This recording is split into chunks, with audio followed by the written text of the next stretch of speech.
Hi, Adrian, Kelly and Mike Ferguson here. I don't think you can see us, maybe you can. Yes, we can. Yep. Our company is called SmartLegalLimited.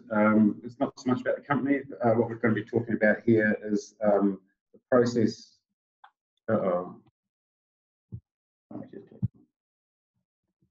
Here we go. The process that we use to translate legislation into source code transparently. A number of people have talked already about the importance of having full traceability from the source code, from the legal source right through to the executable source code, and that's pretty much the alpha and omega of what we do.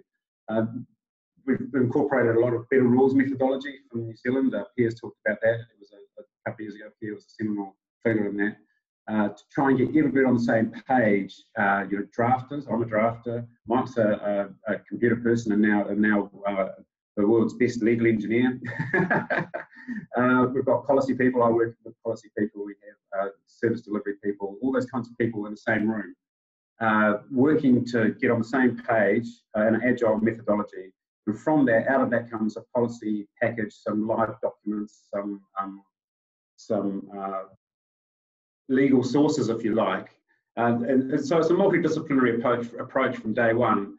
And what you're seeing here is just a representation on the screen of like stickies, you know, like brainstorming. It's very agile, the process. And we use it for developing law. There's lots of stakeholders involved. We have the ministerial people involved. We have right through to the stakeholders, external to the process. You know, the actual subjects are going to have to apply the law.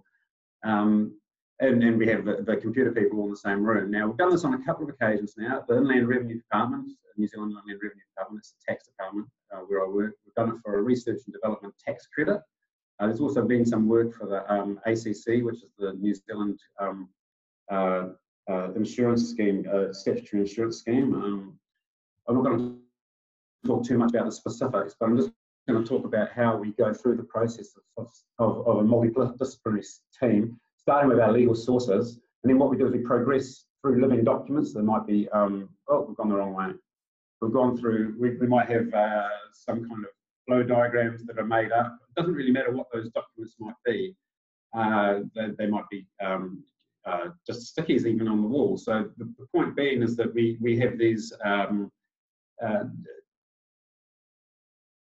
artifacts that we can all touch base on and move forward, because what we're trying to do here is create a consensus and at the same time save time to get machine readable legislation and human readable legislation. Now I draft in English and other people draft in code. We need to be all on the same page, making sure that everything is exactly the same and that the process is completely transparent. Now we move on to what I suppose people are very interested in, is the tech behind it. Now we're starting to talk about translation layers now. To move into the actual executable code. What we have here at the bottom is a flow map of a parser for the language that's above. The language above is a pseudocode language that represents rules. It's pretty simple.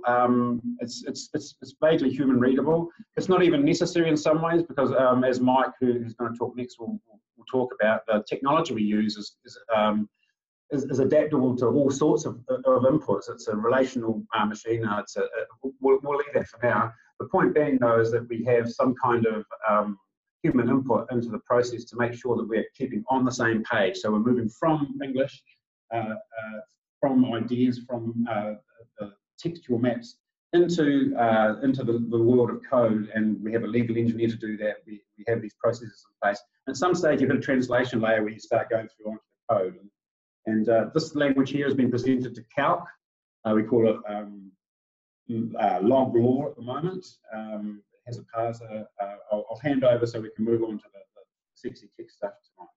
Okay, very quickly. Sorry. So the log law is turned into basically what is a 7-column table. All law can be represented, all logic can be represented with 7 columns. That is drawn as a picture, which can be of any size and is fully scalable. Code is generated from that, and the code executes to data. The process that we've shown you here in these little slides is actually the process in action that we've used live in the room with legislators. Thank you. Thank you very much. Really appreciate it.